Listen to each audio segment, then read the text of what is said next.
Welcome back to Thinking Outside the Bank. Today I'm sitting down with my good friend and brother Joshua Sun, a fellow member of Owners Club who's been building and investing with intention in today's market. We're really going to get into some amazing things today. We're going to talk about how he thinks, how he operates under pressure, and what lessons he's learned that most people only figure out the hard way. So, Josh, welcome to the show, my friend. Thank you so much, Trevor. I just want to appreciate you, brother, because not only have you invested in yourself in Owners Club, which is like a $35,000 a year mastermind where we get to be in the right room with all these people doing crazy stuff. But I just appreciate your heart to help other people experience the freedom that you've experienced from leaving your W-2, doing creative finance, which is I still think the best kept secret as far as real estate that a lot of people don't know about. And also just, you and your family, you're a great dad, great father. And also, you're a great brother in Christ because I've shared personal struggles with you, and I was just so blessed by how you genuinely care. You continue to reach out and you pray for me. So, yeah, man, I just want to thank you for that and just want your audience to know the kind of person that you are by God's grace. Wow, man. Thank you. That means a lot coming from you because yeah, you're definitely somebody that I idolize and look up to within the community, not only because of the real estate, but again, the brother in Christ, and you exemplify that and you share that with anybody and everybody. And I really just think that speaks to your character as well. The family man you are, I'm always following, you and the kids and what you're doing with them.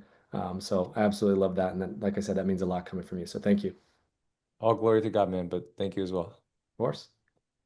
All right. So Joshua, before we talk strategy and we get into, some of the nitty-gritty, what's something that people assume about you as an investor that's not actually true? I think people you could probably speak to this as a private money lender. People can kind of assume, when you do real estate investing that you have money. But actually, like, we're always balancing credit, right? So it's always like you're lending on credit, a HELOC, or a credit card, whatever, and you're in deals and your funds are deployed and you're waiting to get paid back. And there's also delays in deals, which is part of the game, I guess. So, I don't know if people actually think this, but sometimes I feel like, when people think of the term real estate investor, we can think like, oh, they must have a lot of money. But actually, it's kind of funny. I joke around with some of my other PMLs and other people in Owners Club of like just how over leveraged we are sometimes and how much we're like so strapped for cash. So yeah, I don't know if that answers your question, but I think it does, and I think it humanizes the conversation a little bit because I totally agree. People think that again.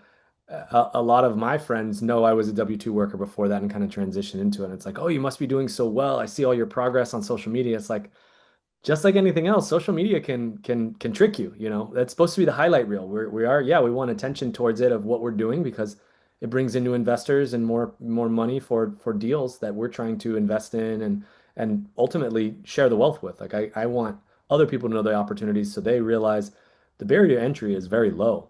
Um, if you know the right things and the right people and get into the right deals, it can be very profitable. It can be very lucrative, but it can also be the opposite. Like you said, we can very quickly become over leveraged. And when people hear, private money lender, oh, you must have a ton of money to lend. It's like, well, a lot of the people that lend with me, yeah, they do. And that's how I attract that attention is I'm doing this every day in and out like a business. And you'd want to lend to somebody that does that and owns that. And instead of, oh, I want to go invest in something brand new, and that person has no education in it whatsoever. Yeah, I wouldn't want to put money to work in the stock market for somebody who works a W-2 in healthcare all day long and knows nothing about it. So similar here. yeah, absolutely. So I love that you shared that because I think that perspective alone really changes how people should be thinking about success in this space. And I really want to kind of shift into, what you're focused on now in your current state. So right now, where are you spending most of your energy in real estate and why that lane specifically? So my role is a capital raiser, which I didn't even know was a thing when I joined Sub2 last March. I mean, my end goal is still the same to buy and hold properties for the passive income, appreciation, all of that. But um, I thought I would like go after deals like door knock or cold call because my background is mortgage, but just happened to fall into the role of a capital raiser. And what that means is I help bring capital to deals to someone who's doing good deals. Let's say it's an Airbnb or co-living property. And when you're good at something, you want to scale and do more. And even if they have their own money, eventually they run out of money. So that's what creates an opportunity for people to invest in deals that they might not have access to. from, like just us being in the sub two community, owners club community. There are people doing, great deals in all asset classes from RV parks, mobile home, you name it, business buying, right? So that's kind of the role, I guess, of a capital raiser, where you're, hopefully, raising capital for successful deals. That's also a risk too, right? You can also Yeah. raise capital for a bad deal, and there's that whole side of it too. But ideally, you can help investors get a higher return on real estate backed investment, and then also help operators, do more deals that are hopefully impact driven, and then you can also make money for your family. That's great. So and I want to unpack that a little bit because I think I hear a couple of things. A capital raiser is a role on a team, then correct? You don't do this, you know, just for anybody. You go out and you find somebody who's operating at a high level operator that's buying co-living, for instance. You said that, where people actually rent by the room, and it's a whole house that maybe has 8 bedrooms, and they're renting each room individually. So you go find an operator that's doing that successfully, and they want to scale. They want to buy more properties. Maybe they want to buy 6 to 12 properties next year. So some people may think, oh, you're a real estate investor, you do that, you do all aspects of it. You find the deal, you raise money for the deal, you close on the deal, you now manage the property, all of those things. I think that's a very common misconception too, especially me, who I think of myself as an operator because again, that's my W-2. I was, management, I was leadership, all of those things, and I managed a team, but I also saw patients. So in this instance, you're saying you fit a role on that team for this operator that says, hey, I'm planning to buy 4 more houses next year. I need to go raise $1 million. Josh, you're going to come in and you're going to help me raise that money. How does one, you know, do that? What's your tactics for then going and raising money? Because obviously you need to understand the business. You need to be able to communicate the business. But what are some other things that people might need to know about, this capital raising thing? Yeah, I mean, you can do, like you said, you can be the operator and raise your own capital. Some people do that. But what I found is when you specialize in something and focus kind of your full-time energy into it, and work on getting better, the best you can be, and hopefully become world class at it, then you can have some synergy where 1 + 1 = 5. So somebody who's really good at doing the deals, and they'll just focus on that, and somebody who's raising the capital can full-time focus on that because it is a full-time job, to raise capital, to manage the investor relations, all of that stuff. And to answer your question, I think, yeah, I mean, everything's a learning curve, and there's resources we can share too. But I think, yeah, just find good operators who are doing really good deals, vet them out, make sure they're legit. There's a whole vetting process, and then just form a partnership with them and say, hey, I want to bring you capital, so that you can scale and do more, and you can focus on doing what you're really good at. And this is something that I believe that I'm good at, and then form a company. And sometimes, every deal is different. Sometimes it can be a 50-50 partnership. Sometimes there could be, 3 people. So it just kind of depends, but that's the general idea. That's great. That's great. So, and you said when you first got into this, you didn't think that was the route you would land on, correct? I didn't even know that was a thing. So yeah. So what were you doing before capital raising, and how did capital raising kind of find you, I guess? So my background again is mortgage. And then I just and I joined Sub 2, and then I also joined Gator just a week later, just because I was in Pace's funnel. And then that's where I learned what private money lending is, raising capital is. And then I was just trying to, try all different things to see what would work. And then Mhm. raising capital and kind of connecting people was something that I just naturally fit in, and God gave me, favor with. So then I just kept going down that route. Awesome. Awesome. So now as part of a team, who do you raise money for? What kinds of projects do you raise money for, or what do you want to share on that front? Yeah, my primary, so I have 2 primary projects. One is we help homeowners stay in their home when they're in foreclosure. And it's through my partner, Ty, who's been doing this for 23 years. And we have a very unique program where we basically help them get short-term financing, basically to access the equity that they have in their property already, to buy them some time to get out of their situation, and eventually, ideally, stay in the house. Sometimes Hmm. they have to sell their house, but even if they sell the house later, it's still better than losing all of their equity and money to the bank. That's kind of when we meet these people, that's kind of the situation they're in. They've just been turned down from a loan modification. Their sale dates within a week or two. So what our program really does is just give them a reset that they need because a lot of people in foreclosure, they're there because of a life event, like a medical emergency, death in the family, not usually due to negligence. So it really just, gives them a second chance to stay in their home. And a lot of these people, they share that this is their home they grew up in. They know all the neighbors. They really, really just don't want to lose their home. And we feel like we have a unique program because most foreclosure deals we know the homeowner doesn't get to stay in their home. The person buys their home. So, that's the most fulfilling part of the thing. And as we always say, like, this is God's work and we are all just his servants playing an equal part of it. So we're just blessed to kind of be a part of that journey. That's awesome, man. So you guys use the equity that's kind of built into that, which is kind of tough to access, or a lot of people don't know how to access that. So you're saying these people are behind on their bills. You come in and you basically raise the funds needed to catch up the behind payment to get them out of foreclosure by accessing their equity, and then they're actually even able to stay in the home.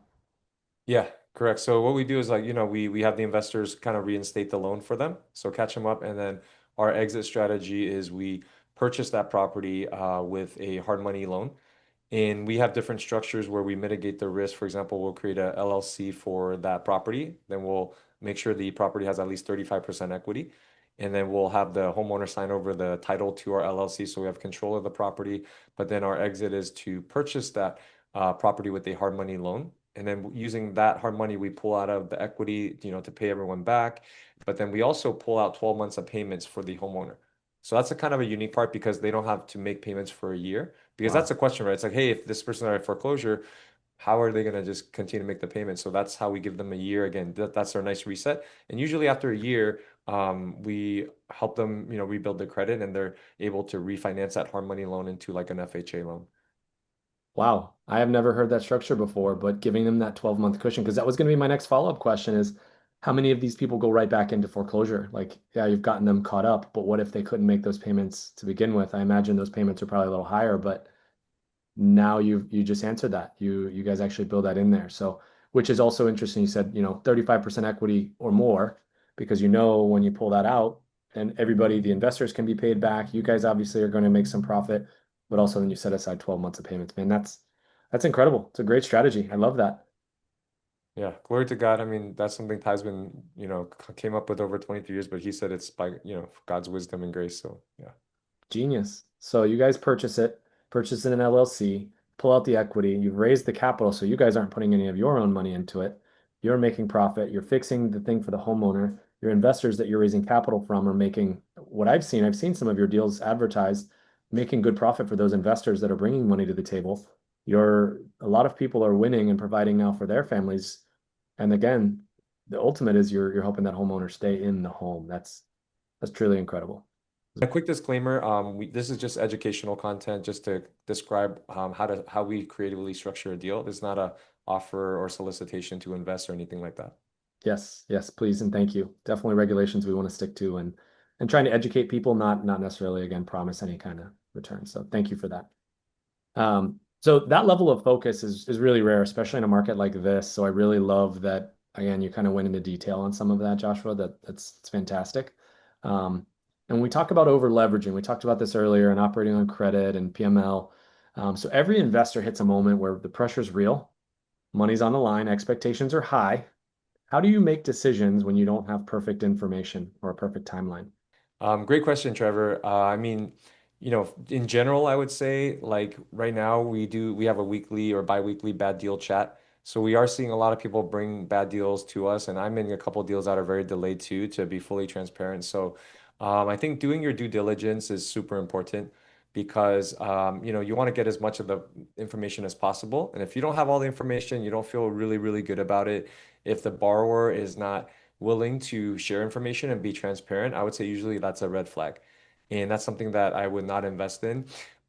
With our deals, we have something called a stock pledge agreement, which if anybody wants that, they can reach out and I'll be happy to share that. That's something that Ty is Ty's document that somebody actually used on him.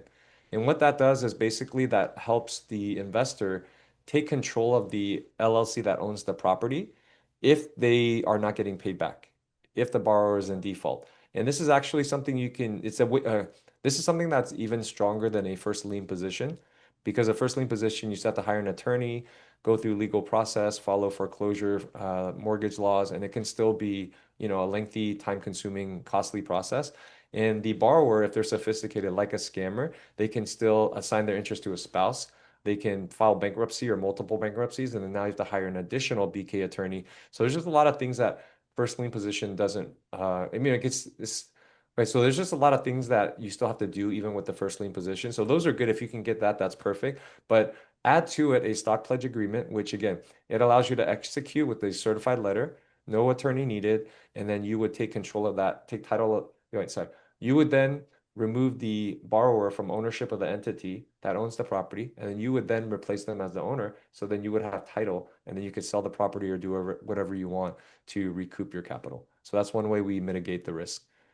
That's fantastic, Joshua. And that's something that I actually saw you put out here recently, you and Ty's conversation on this. And I listened, I've actually listened to it 2 or 3 times and shared it because that was something I was unfamiliar with. And I raise capital for my own deals. We do a lot of hard money loans for fix and flips, and then we raise gap. Obviously, I'm an operator with integrity that intends to pay people back, but we also understand, like you said, in transparency, things go long, deals go long. I've seen a lot of closings delayed in the end of this year just for reasons unbeknownst to me. And especially if you're a lender, which I'm a lender on quite a few deals actively right now, I have my own capital and some of my family capital in there that I'm stressed out and worried about. So when I learned of that, I was like, huh, it's definitely something I need to be more educated on so that I can then go protect myself and protect my future lenders that, lend on our deals too. So really, really love that. It's super high level information that again was not anything that I knew of before, your video. So thank you for sharing that. Oh, hey, I appreciate you. I didn't know you watched the video and you have that. So, I mean, since you have it, then yeah, your followers or audience can just reach out to you and you can share that with them. Yeah, I would love to. I want to shine some light on some things, some other projects that I know you're involved in. One of which I think is a newer project. I know you've been working with Ty now for some time, but share a little bit more about one of your other projects that you have going on that some of the listeners might be interested in. Yeah, thank you. I'm really excited about this other project that's not with Ty, but it's with the really established developer that God connected us with. And what we're doing is we're rebuilding the homes that were burned in the California wildfires, but with cold form steel. So I don't, people may know this, but thousands of homes were destroyed, and there's been so few homes that are actually built. For example, in Altadena, which is in Los Angeles near Pasadena, there's only been like 5 homes that actually started rebuilding since the fires, and when they had 4,500 homes destroyed. So there's still a huge need. Part of it was contractors were price gouging, trying to charge $900 to $1,000 per square foot. So these homeowners are already distressed. They're staying at rentals or Airbnbs or relatives, and they're just kind of exasperated. But what we want to do is we want to come in, and I partnered with this really amazing developer that has 38 years experience and rebuild the homes, not just with lumber so that they could burn down again if another fire happens, but with cold form steel. That's a technology that's fire resistant, earthquake resistant, which is good for California, mold, termite, rot resistant, faster and cheaper and structurally stronger than wood. So yeah, we have 5 lots that we're going under contract, God willing, in January. And yeah, we're just excited to start rebuilding that community. And yeah, we feel like there's a big opportunity there for us to help. I think there's a huge opportunity to make some impact, in more ways than one. So that's amazing. How did you guys get in contact? How did Yeah, this partner was connected through a mutual contact. So I mean, long backstory in a nutshell. I went to Jetson Capital, which is a fundraising, capital raising event in Vegas, and met a rep, Zach, awesome brother in Christ, with Love Justice International. I want to give them a shout out because they fight trafficking by stopping it before it happens. Check them out. They've rescued over 100,000 lives from going into trafficking because they monitor known transit points. So they get to spare these children from experiencing the trauma of sex trafficking. Because we both have kids, and the worst nightmare is just imagining, God forbid, one day our kids got trafficked. That's just like the worst thing. So God's doing amazing things through them.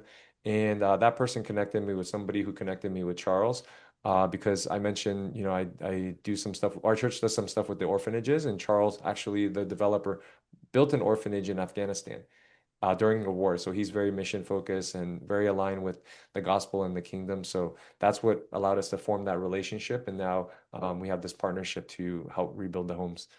That's incredible. It's incredible. I mean, again, the power of networking, but the power of putting out there what you do and not being afraid to talk about it. That was a big thing. I always used to think people that talked about what they did were just trying to get accolades, but also people don't know what you do until you kind of share what you do, which is also the goal of this podcast too, to share what some of my amazing, partners and friends are doing out there to raise awareness because you never know that next PML, that next person that needs to hear what Joshua is doing could be out there listening today, tomorrow, in a couple of years from now, and they reach back out just by putting out there what we're doing. So I love that, man. That's a mission I could definitely get behind. Yeah, I mean, just on that note, I just want to share, like, it's definitely a balance or a struggle. Do I post stuff like the work we do at the orphanages or even evangelism? And of course, you always have to check your heart, right? Make sure it's coming from a pure place and not because of pride. And there's definitely a struggle there. So, but then I feel like the reason I err on the side of showing it is because you just want to show it to inspire others and to just give glory to God because Matthew 5 says, Jesus says that people will see your good works and give glory to your Father in heaven, right? So you do good works and then people will see them. So that's how God gets the glory. But ultimately just to like, for example, the orphanage stuff, God's been using social media to raise money to replace, mattresses that were soaked in urine, was smelled so bad. And just evangelism to my hope is that more people would step out and do evangelism because I think we're called to the Great Commission to be his witnesses to the ends of the earth. And I feel like most Christians and most churches probably aren't engaging in that frequently. So that's just kind of my heart behind it. And again, people may say like, you shouldn't show, but that's just my approach. I don't know if it's right or wrong, but yeah.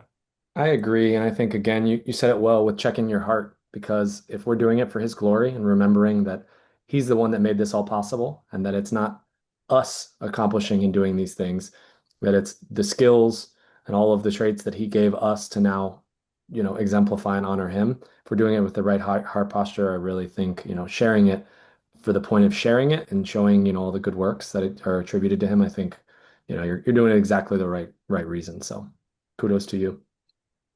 Glory to God, man. Yeah. Yeah. All right. So getting into mistakes and learning curves, we all were new at one point. What mistakes did you make early on in your journey that fundamentally have changed and have really shaped how you operate today? Yeah, I think going back to the due diligence, so I invested in a couple deals myself where I first joined Gator, the private money lending group, where I just kind of went on trust and I asked people like, hey, this person, I'm about to invest with them. People are saying, yeah, he's solid and this and that. And um, I needed to do more due diligence to make sure the deal.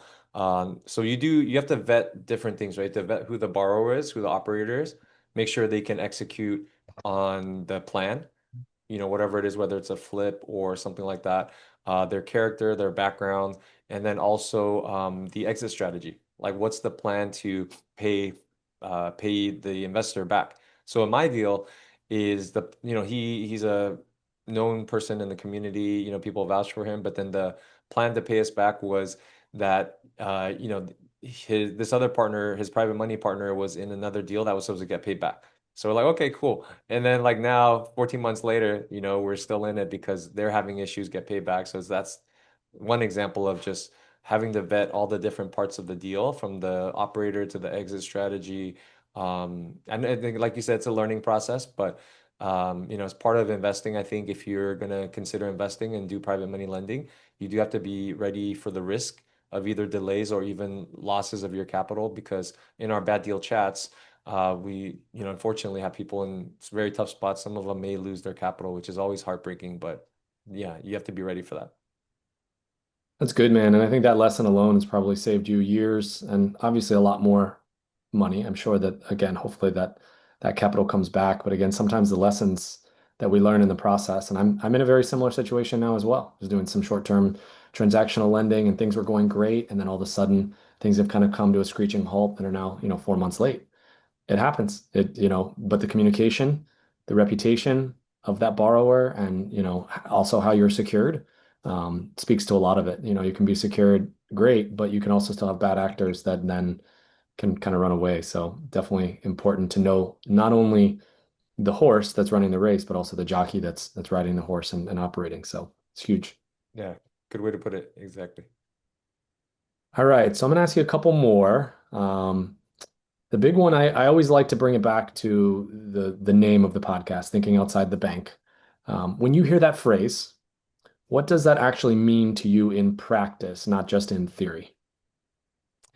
Yeah, I love the name of that. I think it's makes so much sense, especially with creative finance, right? And it's a cool like play on words of thinking outside the box with the bank. So to me, again, I mentioned creative finance, I think is still the best kept secret in real estate. I just, don't understand why more people don't know about it because creative finance is so much smarter, better, faster, so many more options, so many ways to win, so many ways to structure the deal, to do real estate deals and investing without using the bank, which limits us in so many ways. But being in background, my background is a mortgage, like that's all we know, right? When I would think about buying rental properties, you have to get a investment loan, you have to put 25% down, high interest rates, all of that. But with creative finance, which you're really good at, and I know that's the value you give to your audience, like there's so many better ways to do it. Like subject to, which is to just buy a property, just taking over the payment. So by God's grace, my partners and I bought a Airbnb last year, and we took over a 2.25% rate. Um, and then there's seller finance and there's all kinds of stuff you can do. So I think to me, thinking outside the bank is probably like the best way and smartest way to do real estate that everybody should know about if they're considering doing real estate investing or real estate deals. I couldn't agree more. And I thought it was a scam when I first heard about it and had to listen to videos and realized, wow, there's actually something to this thing. And I still have people that, friends, family that were realtors and in real estate, and people that I looked up to for a long time was like, man, if I could just break into real estate. And then I started learning, and I started doing, and now come to me and are like, hey, have you heard of this subject to thing? Hey, have you heard of this? Hey, have you heard of that? It's like, yeah, it's a lot more common than you think. And then I'm able to kind of share that wisdom back with them and feel like I'm providing them value when they were providing me value when I first started out in in real estate. So pretty cool to come full circle with that as well. So I love that. Yeah, Definitely, absolutely. I'd say a mindset that a lot of people never make and are never forced to make because they operate in that formal way of thinking. You got to go to the bank, you got to get a loan. And I mean, it even extends outside of real estate. I know people that are, our mentor has purchased an RV that he's traveling around the country in right now with using creative finance. Just took over somebody else's payment, put no money down, and just started taking over the monthly payments. And is now paying them while he travels around. Whereas most people think, I'm going to go buy a $200,000 RV. I've got to go put, some money down on that and then take out this huge loan. And it's just not the case. There's other ways around it. You can think creatively around it. So I love that take. Yeah, instead of like going, using a bank, private money lending is being the bank, right? So that's a part you can even like go on top of, that's kind of the next step. I love that. And I love talking to people about that too, as they think they have to sell their home and they're not getting it for the price they want to sell it at, but they own it free and clear. So, well, instead of me going and getting a loan from the bank, why don't you just become the bank? Well, then that kind of perks people's ears up. It's like, well, how do I become the bank? It's like, well, everybody wants to become the bank. Everybody wants to have the money coming into them. Why not? Why don't you take that, instead of, yeah, you get the 300,000, but you're also getting interest on top of that built up over the years. If you're willing to wait for that payment, can show some people how they're still safe, how they're still secure, and also they're going to make more money in the long run if you can kind of defer those payments a little bit. So works for everybody. Yeah, and you could save, depending on the scenario, you can also save on capital gains tax. So there's a lot of different benefits from being creative. Yes, big time, big time. Um, okay. So last question here. If someone in Owners Club or just somebody earlier on in their journey and they feel kind of overwhelmed right now with so much knowledge, where to start, all these things, what's one thing that you've learned and that you'd tell them to kind of simplify their path? I think just connecting with people, going back to the networking, like you said, because as I look back on my journey, it's, I mean, it's all by God's grace, right? So I give him all the grace, praise, and glory. But the biggest jumps happen when you meet that who, not how. And that's a great book too that I recommend reading. So it's instead of like you learning how to do a deal, you learning, spending the 5, 10, 15 years, you just meet the who who's been doing that you can partner with, and then you just kind of shortcut all of those years of learning and making mistakes, and then you just partner with them and bring whatever value your kind of specialty, your gifting is, and then yeah, that's just how, in my experience at least, I've been able to just grow much faster than if I were trying to learn and do everything myself, because we only have so many hours in the day. I'm really glad you mentioned the who, not how, because that was on my mind right as you said that. It's like networking. And a lot of people would tell me that early on, but I didn't know why I was networking. I was just like, I'm just meeting people to meet people. And I love to talk to people. I love to, find out and learn about them and, what God's graced them with and their skills and ultimately figure out, okay, how can we work together? And then when I read that book, I was like, this is the answer to the networking. Because if I find a project and I'm like, oh, I can never do that because I only know 10% of the knowledge that I need to get this done. And I don't have the time or energy to learn the other 90. That could be a really good thing. But then when I realized, well, I do know one or two people that have done this before, have the knowledge to do this, and maybe that I have something that I could offer to them rather than just me going and be like, can I use your knowledge? Can I use this? Because this is something I want to get into. Hey, no, this is the opportunity I have. And maybe that's what they were looking for is they have the knowledge, they just don't have the opportunity. And if you can be that person that brings them the opportunity or the capital or the things to unlock these things, now all of a sudden, like you said, you've now been able to get involved with these things that maybe you were closed out of before because you networked with the right people. You opened up to other people about what you were doing and the value that you bring to the situation too. So good, my friend. Yeah, I mean that's, like Pace says this, right? Like real estate, it's all about partnerships. And all of the, I mean, as a capital raiser, especially, like I'm not the one doing the deals, so I have to find the people who are doing the deals. So that's kind of inherent to my role. But I think just in general, like it applies to anybody because of the learning curve, but also you can give value. Always just like getting to know people, you can find out how you can help them and bless them and always kind of lead with value. But then also to what, I think you said earlier, it's all about just fulfillment comes from relationships, right? You could do things on your own and it could be cool, but then just doing things together and the friendships, the partnerships that form, you really become like family. And I think there's just a lot of fulfillment that comes even from that. Big time, big time. I never understood the partnering just to partner, but again, if somebody's bringing value in an area that maybe I don't have, that partnership things you elevate each other so much faster just by doing that. So I love that. Mhm. So well, cool, my friend. I want to open the floor up to you. So obviously, some of the listeners can know where to find you, where they can connect with you, and ultimately, what you're looking for in this next journey of your investing career. Yeah, thank you. The best way to connect is my Instagram, which is at Joshua Sun 26. So Joshua Sun 26. You can always message me.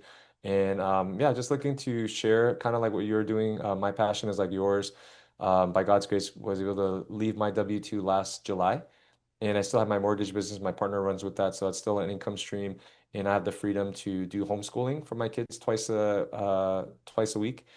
And that's just been so rewarding. And then, whatever I've learned along the way, like I have by God's grace, an executive assistant couple who do so much for me and they take out so many of the things that frees me up to do the things that I enjoy that makes the most money. Kind of like the who, not how, buy back your time principles.